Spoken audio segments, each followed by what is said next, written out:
Glenn Seaton leading this race and leading it handsomely. Hasn't he pulled the season together right toward the end? A perfect score. 3 out of 3 at Malala just 7 days ago, and looking like he's going to do it again here. Terrific run from Seaton. Won't he be upset about some of those bad runs at the beginning of the season? Just saying my championship, just even half of some of those points he threw away on the first 3 rounds. At the moment, he'd be laughing himself to death. But none of this happens by accident. Let's check the math for you on the Shell race score. Glenn Seaton continues to lead in the Peter Jackson Falcon. Second is Peter Brock, the fast qualifier in the Mobile Commodore, followed then by Larry Perkins, the Castrol Machine. Then it's Thomas Mazera and Tony Longhurst. Ooh. Down on the inside. Oh. Hey, out of the way. Let's go some racing. John just turned in so late there, and by the time he realised where he was, Jones was well in alongside him. There's nothing he could do. Pushed out of the way. Jones moves up against that bow. Now starting to struggle for a bit of speed. Not so much pushed out of the way, passed. Passed out of the way. Oh, Wayne Gardner, your Coke cars are in trouble here today. Gardner off in the sand too. The pause that distresses. Oh, he's really been in the wars. The battle damage on the car from that dash earlier in the day. Now he's in the sand. Be trying to. Well, he'll get out. But it just has not been. Here's what happened. It just broke away. That's where he had the brake problem. In practice yesterday, and hit the binders doing 170 clicks. Nothing there. Look at Tony Longhurst up the inside of Alan Jones here, and a very, very clean overtaking manoeuvre. He just walked past him.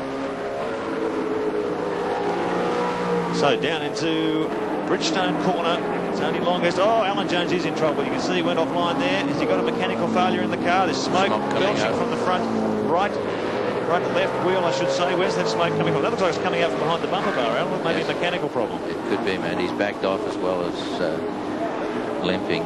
So Alan Jones, who we saw just past Bauer a few laps ago. Let's see if Bauer can pounce on him this time around. He's certainly slowing. Alan Jones, very unusual. Tony Longhurst pushing past him on the corner on the straight that time. Ran offline. What is that? It's like it's the top of the guard. We shall see. Yes, Glenn Seaton doing it very, very nicely. He got a lot of wind up his sails last weekend. 3 starts, 3 wins, and just spread eagling this field. Would feel tremendous here at the moment. I would have thought that the Brock the last couple of laps has actually gained a little territory back. Not a lot. Well, Seaton had it out to 3 seconds last time around. It was 2.7 on the previous lap. So we'll just wait for the transponders to come up. 2.46. So Brock's down under 2.5 seconds behind Seaton. He is closing the gap. A few tenths each time. Brock just thinking to himself, 32 points to make up. Seaton's in the better position, I guess, in making some up. And Brock desperately needs 32. After his charge through the field at Malala, Brock is probably feeling a bit lonely out here, saying, "Where's the action, chaps?" But we can be reminded that all of the cars are behind him on this occasion. Just behind Larry, John Bauer has just moved up on Alan Jones. Alan must be struggling with that mechanical problem, whatever it is. That smoke billowing from the front guard. And Dick Johnson has also gone through. So behind Larry Perkins here, you'll be seeing his mirrors full of Shell Falcons. They continue the pace they've got at the moment.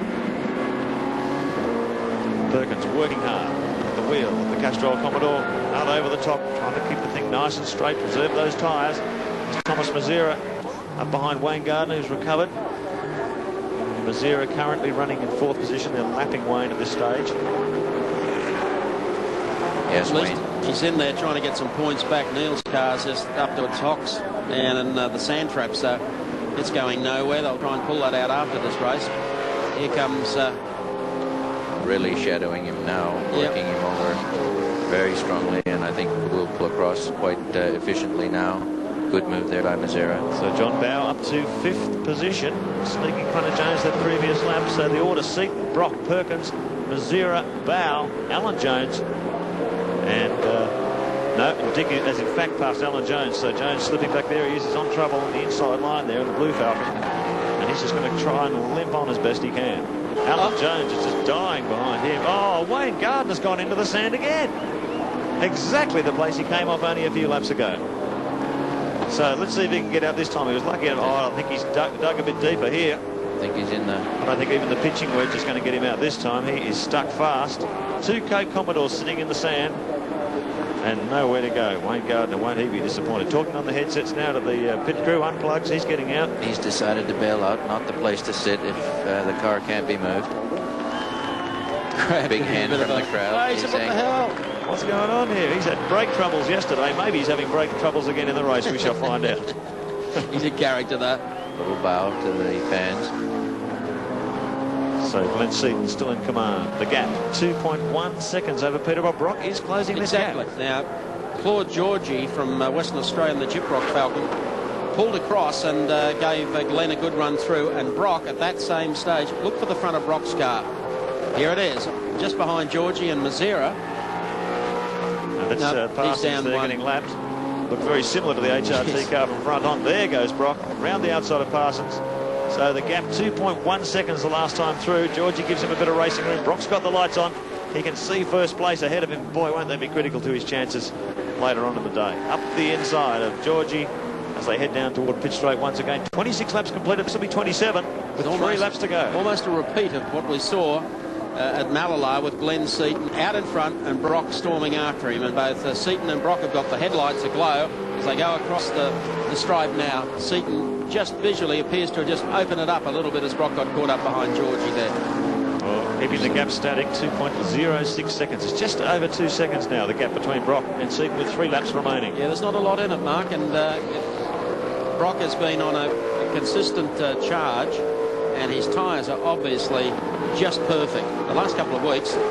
And Seaton, as we said earlier, if only he'd had this sort of consistency at the early part of the season, there's a few you can think that were thrown away. Brock's been very good on his tyre choices this year, really critical. He's always gone for Bridgestone's hardest compound on the back. They're really hard tyres that we can drive into the ground and give the car heaps. And they hang in there, obviously getting plenty of speed out of them too. And this package comes on particularly strong in the last third of the race, as you're seeing here. Brock closing the gap on Seaton all the time. Well, just slowly, but he's doing it. Jones is in for a stop down in pit lane. He's gone backwards through the pack. We don't have the onboard camera inside Brocky's car, and I can assure you he's driving it into the ground, Mark. He is really flinging that around with a great deal of finesse, but by the same token, he's pushing it. He's not there by accident. Well, just showing the strength of these Bridgestone tyres too. These are the only guys on the track now running in the 59-second bracket. Everyone else has slipped up into the 1 minute or higher.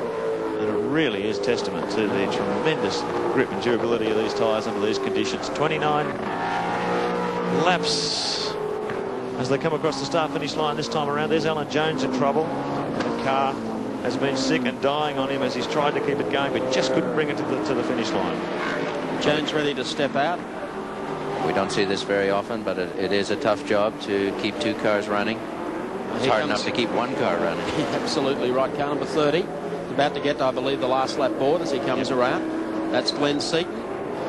And I thought I detected He's got smoke as well. He's got smoke coming off the inside, off the front. He has a lot of smoke coming out of the inside. Exactly the same situation as Alan Jones' car. The smoke is coming from the same point. It's as if the cars are coming down on the wheels. I don't know whether the shock absorber leakage. Look at the damage to the front of the guard there too, Alan. Exactly the same scenario that unfolded for Alan Jones. The only good thing Glenn will know is that it took a long time to stop Alan's car.